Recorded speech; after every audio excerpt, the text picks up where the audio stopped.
Yes, they are. Well, here we are. We're talking this week about Friday's Child, a very interesting and weird episode, at least from my vantage point. So many things that we'll get to talking about. Well, what pre notes do you have about this episode, if you Well, have any?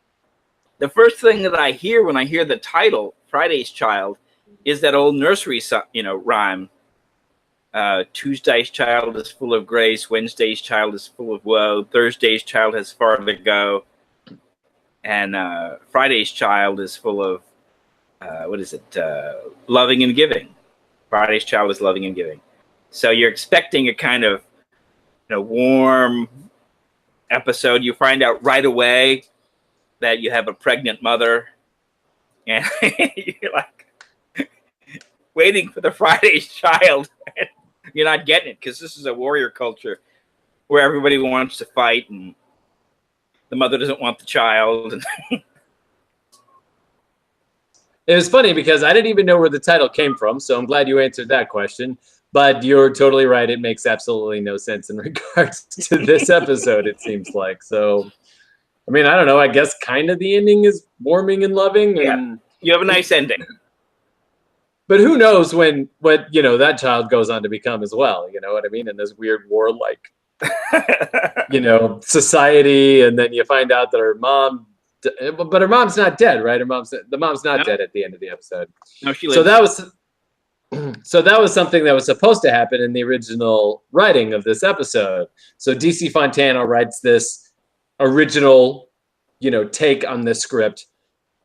Her idea is that it's going to be about a woman who is living in a male-dominated society, who is choosing to be sneaky, to play behind the scenes, and to basically go on living as long as she can, kind of like a Lady Macbeth almost, Right. Part of what was supposed to happen in the original writing of this was that when she has the baby, they kill her to make way for, to make like room in the tribe for this, right. Baby who's supposed to become the leader in, this tribe.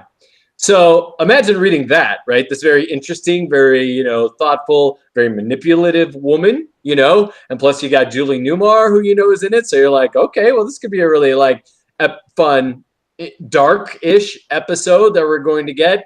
And then you watch this episode and you're like, wait, we're finding out in a captain's log that she doesn't want the baby. Like, there's not even a scene about that. Why doesn't she want the baby? That's like totally unmotivated. At least in DC's original script, you're like, oh, well, I understand, she's trying to, make a name for herself. She's trying to show that women can be as powerful as men. And they, and then we get this script, which is like, she doesn't even talk like, the first half of the show, it seems like. I always kind of felt like she really loved the first tier.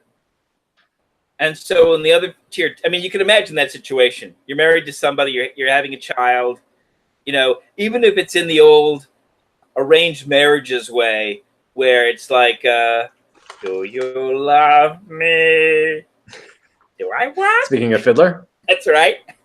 Where they love each other in a way that's not necessarily romantic, and I was drawn to you for the first, but you're a good husband and a good tier, and so she was and then this guy comes along and kills your husband and claims you as like part of the prize. I could understand where you'd be like, oh, I want no part of this. Go ahead. I saw it in that light. Yeah. But I may have been filling in some blanks. Uh-huh. That's what's missing a lot in this episode is motivations of I think everybody else is pretty clear. I just feel like hers are what's really got pushed to the wayside, and yet she's supposed to be the centralist character, you know what I mean? Right. So I'm going to go quote her right now. She said, "My feeling was that not all women are mommies. Some women do not like their children. Some women do not want to have their children. Some women abuse their children, and this is a real fact to me." I knew that, and I wanted to subtly bring it out. Not that you can beat up a kid on screen, but that, Aline was willing to sacrifice the child for her own life. She wanted to show a selfish woman. So then we cut to the scene outside of one side of the tent anyway. Ma'ab is just sitting there, like just staring ahead at nothing. Just like hanging out there, He's not talking about a hunt with the Klingon or, what it's like to kill a gunkuter or anything, They're just hanging out on the front porch, drinking some Bartles and James or something. I don't know what they're doing, but he's just sitting there, staring into space. And then Crab, the Klingon, decides he's going to go look into the tent, but Ma'ab calls him back. He says, "There is no interest in there for you, Klingon." I like how they say Klingon. The Capellans. The Capellans have an interesting pronunciation of the word Klingon. Well, so Julie Newmar calls them Klingons. Yeah, there you go. But not only that, but Chekhov does as well. He calls him a Klingon. It's like Gen or something. Oh, yeah, the old Klingons. I love the Klingons.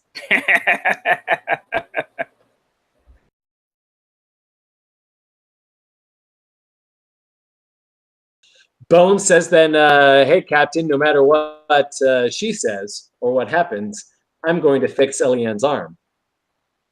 And then Kirk, like, at that same moment, gets a plan. And he's like, yeah, you should go fix her arm no matter what anybody does. So then Bones grabs her arm, and just as he does, Kirk attacks and takes out the guards with Spock's help. Then they escape with the girl. I like how no matter what unspoken attack plan Kirk comes up with, Spock is right there to like back him up. Yeah, absolutely. It's like you can kind of imagine, let's say, Riker and Worf just doing stuff on the holodeck all the time so that they really get to know what the other guy's doing and like how to back him up. If he goes left, here's what it probably means, and you could do this or that. It's like they're doing that on the original series holodeck, which we find out exists during the animated series. Boom! And then goes back to feeling her stomach. He says the baby could come at any time.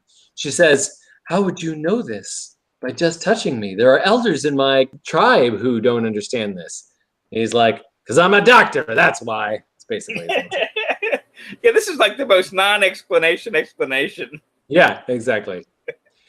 So awed by his ability to know, she sort of takes his hand and starts caressing it.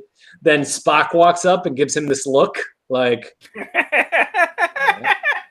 and then Bones like quickly pulls his hand away. Spock moves on. He meets up with Kirk, and they then decide to create an avalanche using the sonic emitters of their communicators. Okay. I guess that's a thing they can do. I mean, I guess it makes sense if you think about it. Like they could lose their phasers all the time, but maybe their communicators might not be considered a weapon, and so there's some kind of sonic emitter on it for that reason. Who knows? Anyway, the avalanche happens. I think mostly it was invented for this one use, and we'll never see it again. What? No, they don't do that in the original series. That's ridiculous. You notice though, when they do that on Next Generation, it's always like, oh, well, we have to put these like 4 things together to make it happen. Right. I've got to cross the deflector dish with the antimatter thing to create this thing that you will never see again because in the original series, like with the Topoline, it kind of feels 19th century, right? Like we've discovered a new mineral. And now we have to go seize the Congo so we can mine it. Whereas Next Generation feels more like science is an erector set, or it's one of those little scientific kits where you just rearrange the wires, and now I've gone from lighting up diodes to making a buzzer sound. Yeah. Well, we just need to like reconfigure how things work, and then we can do whatever you want us to do. Exactly. But in the original series, it's more like You've got this like a whole different technology, right? Yeah.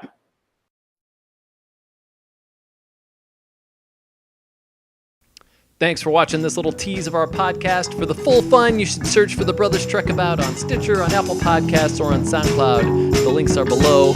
Check them out. See y'all.